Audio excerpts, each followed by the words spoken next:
गणपते नमः। ओम नमः शिवाय।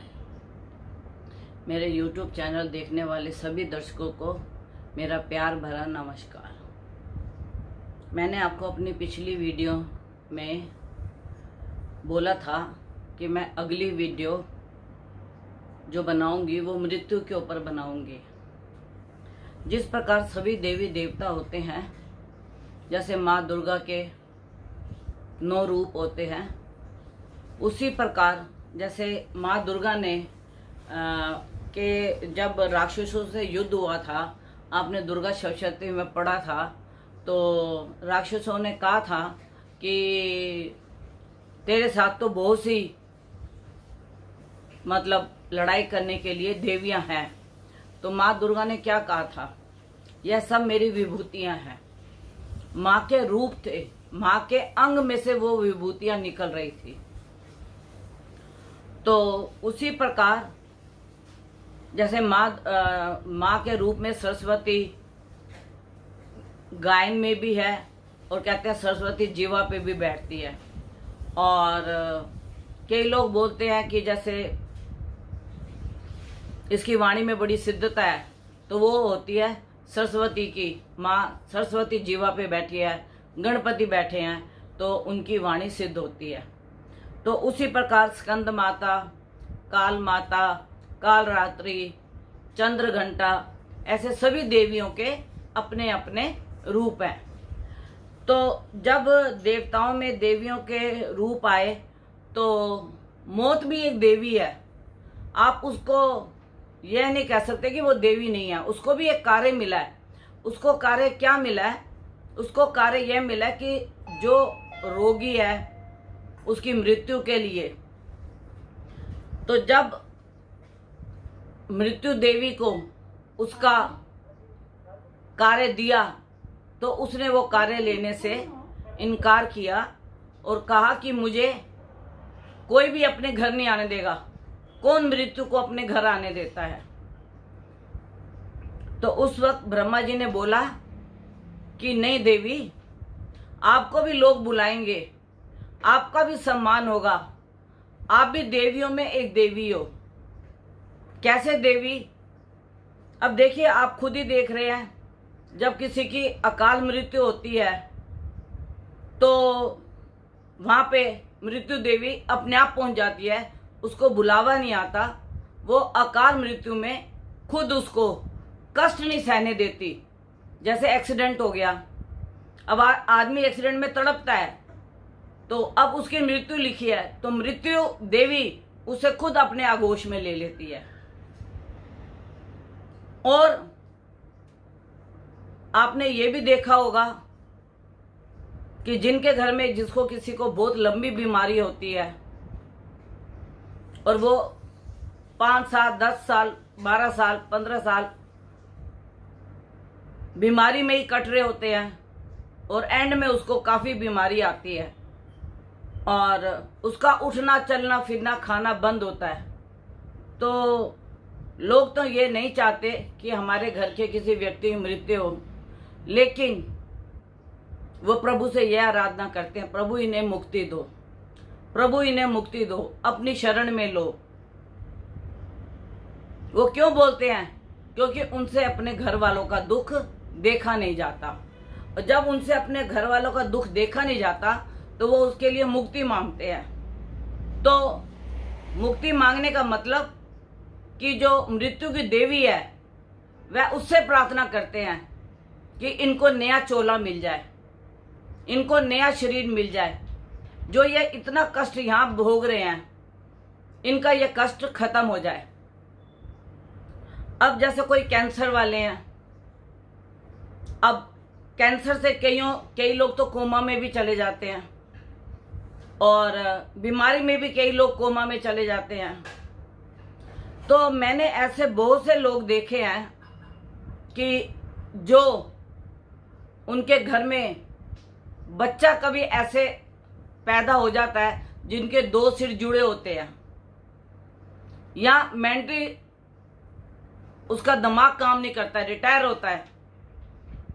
और मैंने बहुत से ऐसे भी लोग देखे हैं जिनके शरीर अपने आप में खड़े नहीं हो पाते, वो बेड पे ही लेटे रहते हैं। तो उनके माता पिता को उन्हें बेड पे ही खाना खिलाना पड़ता है और मल मूत्र भी उनका उठाना पड़ता है।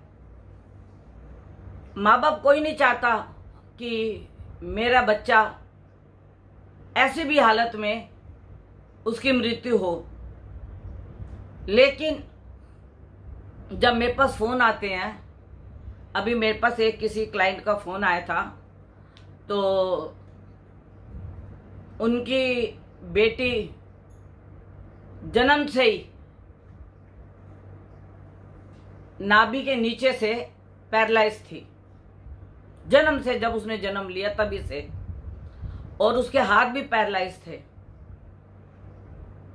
जब उन्होंने मुझे फ़ोटो भेजी और उन्होंने मेरे से पूछा कि क्या ये ठीक नहीं हो सकती किसी उपाय से। देखो, उस लड़की ने तो कोई ऐसा भी कर्म किया भी नहीं था, वो तो जन्म लेके पैदा ही हुई थी, लेकिन कुछ उसके परलब्ध में ऐसा होगा जिसकी वजह से उसको इस जीवन में ये शरीर मिला।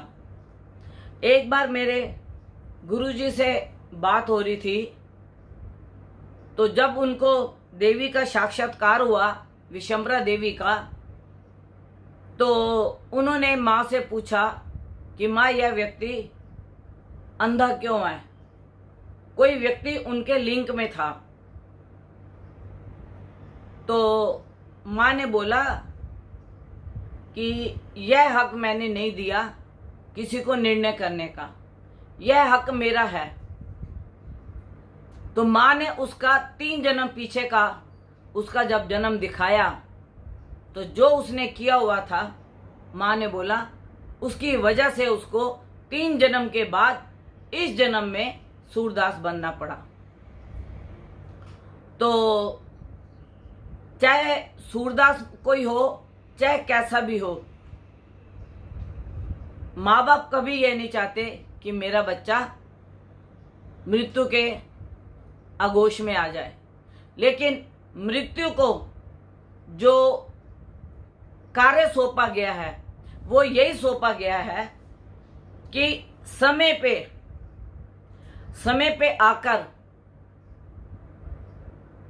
एक समय निश्चित होता है मृत्यु का। यह प्रभु ने, जैसे कहते हैं ना, उसके बिना पत्ता भी नहीं हिलता, ऐसे मृत्यु का भी एक समय निश्चित होता है। तो उस समय पे मृत्यु देवी उसे लेने के लिए आती है और यमराज उसे अपने साथ लेके जाते हैं। तो हम अगर देवियों में गिनती करते हैं तो एक मृत्यु देवी भी हमारी देवी है। तो हमें जो है अमावस्या के दिन या ग्रहण के दिन मृत्यु देवी का एक दिया जलाना चाहिए। उस दिए से सिर्फ इतना लाभ होता है कि हम बहुत बड़ा कष्ट भोग के नहीं जाते। जैसे लोग लक्ष्मी देवी की आरती करते हैं, सरस्वती की आरती करते हैं, माँ दुर्गा की आरती करते हैं, तो ऐसे मृत्यु देवी की आरती नहीं होती, और ना ही कोई मृत्यु देवी को अपने पास बुलाना चाहता है। लेकिन समय निश्चित होने पे मृत्यु देवी खुद उस घर में जाती है और उसके जीवन की जो लीला खत्म होने वाली होती है उसको अपने साथ लेके जाती है। और ये भी आप इस चीज का अनुभव बहुत से लोगों का मैंने सुना भी है कि जब मृत्यु होने वाली होती है उससे 2-4 दिन पहले कष्ट जो होते हैं बिल्कुल ऐसे शांत हो जाते हैं कि जैसे व्यक्ति को कोई कष्ट हुआ ही नहीं। और मृत्यु देवी 2-4-5 दिन पहले, 1 दिन पहले, 7 दिन पहले जरूर उसके मृत्यु को कम कर देती है। उस वक्त हम लोग ये सोचते हैं कि अब तो व्यक्ति ठीक होने वाला है, अब व्यक्ति ठीक हो जाएगा। लेकिन जिस व्यक्ति की मृत्यु होने वाली होती है ना, वो व्यक्ति अंदर से जानता है, उसकी आत्मा और परमात्मा उसको बताती है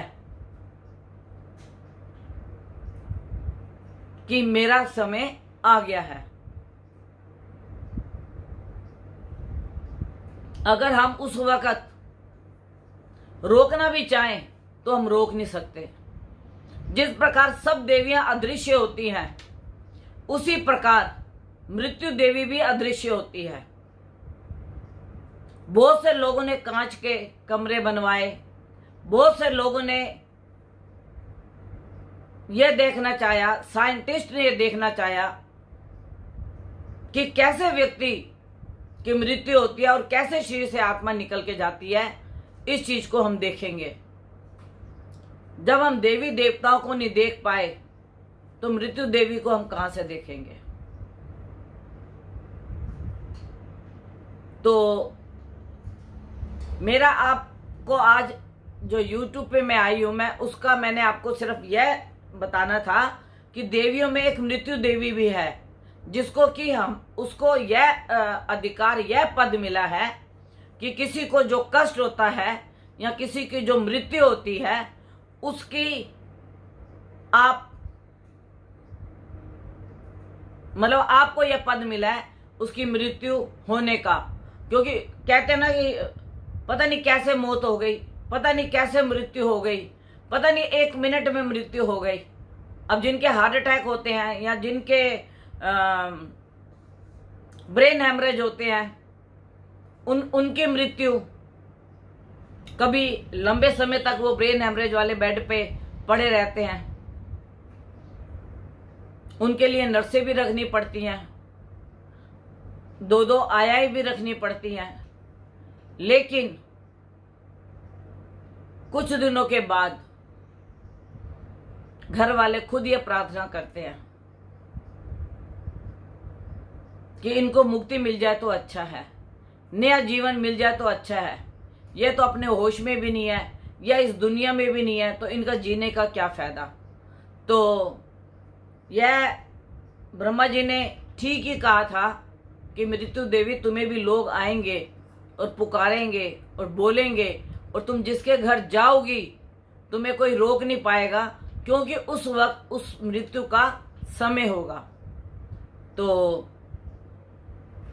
जो मैंने आपको बताया एक दिया जलाने के लिए, वो दिया जो है अमावस के दिन हमारे को पीपल पे दिया जला देना चाहिए और मृत्यु देवी से नमस्कार करके प्रार्थना करनी चाहिए। इसकी कोई आरती भी नहीं है, इसका कोई मंत्र भी नहीं है, सिर्फ इसकी यही आराधना है कि आप जब भी आओ, जब भी मैं आपके आगोश में आऊं, तो मैं दुख ना भोगूं, मुझे कोई लंबी बीमारी ना हो। जाना तो देखो सबने है एक दिन, इसमें कोई भी ऐसी बात नहीं है कि जो घड़ा बना है वो फूटेगा जरूर एक दिन। और जो इस धरती पे आया है, चाहे देवी देवता, चाहे महापुरुष आए हैं, सिद्ध पुरुष आए हैं, कोई भी आए हैं, वो गए तो हैं, वो मृत्यु देवी के आगोश में गए तो हैं। तो इस प्रकार से अगर हम एक दिया जलाएं अमावस पे,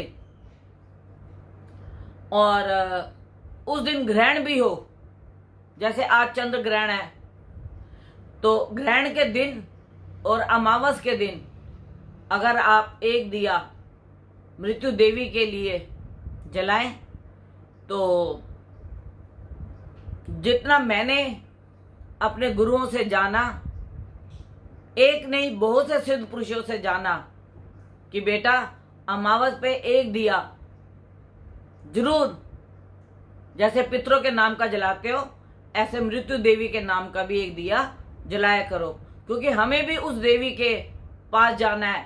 और जब तक वो हमें अपने स्थान पे नहीं पहुंचाती मृत्यु के बाद, तब तक हम उसी के साथ चलते हैं। तो मैं आज आपको सिर्फ इतना कहना चाहती हूँ कि जैसे 9 देवियां हैं, उसी प्रकार एक मृत्यु देवी भी है। तो हमें उसकी पूजा करनी चाहिए जिसके लिए हम, हमारा परिवार, हमारे परिवार के जितने भी सदस्य हैं, अगर एक भी सदस्य उस घर का दिया जला देता है तो वो दिया पूरे परिवार के लिए होता है और वो व्यक्ति कष्ट पाके मृत्यु नहीं पाता। तो आज मैंने आपको ये छोटी सी एक वीडियो देनी थी, और अभी जो मेरी अगली वीडियो होगी वो ग्रहण के ऊपर होगी, सूर्य ग्रहण के ऊपर, और किस किस राशि पे क्या क्या प्रभाव डालेगा, कितने बजे से लेके कितने बजे तक सूर्य ग्रहण लगेगा, और इसके लिए किस किस राशि वालों को क्या क्या दान करना चाहिए। दान तो जो है सब एक ही प्रकार का होता है कि राशि पर से कोई अलग नहीं होता, दान तो दान ही कहा जाता है। तो वो मैं आपको अपनी अगली वीडियो में, जो 1-2 दिन में मेरी वीडियो आएगी, उसमें आप यह ग्रहण का, सूर्य ग्रहण का देखेंगे। आज चंद्र ग्रहण है, तो आज मैंने इसीलिए आपको ये मृत्यु की वीडियो दी है कि आप लोग जब भी चाहें, आपका दिल करे, ग्रहण हो, अमावस्या हो, उसके ऊपर एक दिया पीपल के ऊपर जला दें। और बस आज के लिए मेरे इतना ही आपको संदेश था। और जो लोग मेरे से कांटेक्ट करना चाहते हैं, कुंडली का क्या प्रोसीजर है और मैं किस हिसाब से किसी की पत्री देखती हूँ और मेरे क्या चार्जेस है, वो मैं फ़ोन पे बताती हूँ। और मेरा कॉन्टैक्ट नंबर है 9810930691 9999 4 बार 99 338366। यह मेरे कॉन्टैक्ट नंबर है। जो भी मेरे से कॉन्टैक्ट करना चाहे 11 बजे से लेके 4 बजे तक आप मेरे से कॉन्टैक्ट कर सकते हो। बहुत ज़रूरत हो तो आप बाहर निकलें, नहीं तो आपको बाहर निकलने की ज़रूरत नहीं है। तो जब आप यह गाइडलाइंस सरकार के ऊपर से जो निकली हुई हैं, इसका ध्यान रखेंगे, आप और आपका परिवार, आपके बच्चे सभी स्वस्थ रहेंगे, सुखी रहेंगे। और मेरी प्रभु से भी यही प्रार्थना है कि जो इस वीडियो को देख रहा है और जो नहीं देख रहा, उन सबको मेरी तरफ से यही प्रार्थना है कि आपका जीवन खुशहाल रहे, कोई किसी से ना बिछड़े। समय आने पे तो सभी बिछड़ेंगे, लेकिन वक्त से पहले ना किसी को अकाल मृत्यु आए और ना यह कोरोना हमारे को कभी जिंदगी भर के लिए दुख दे के जाए कि कोरोना के वक्त में हमारे यहाँ पे यह घटना घटी थी। नमस्कार।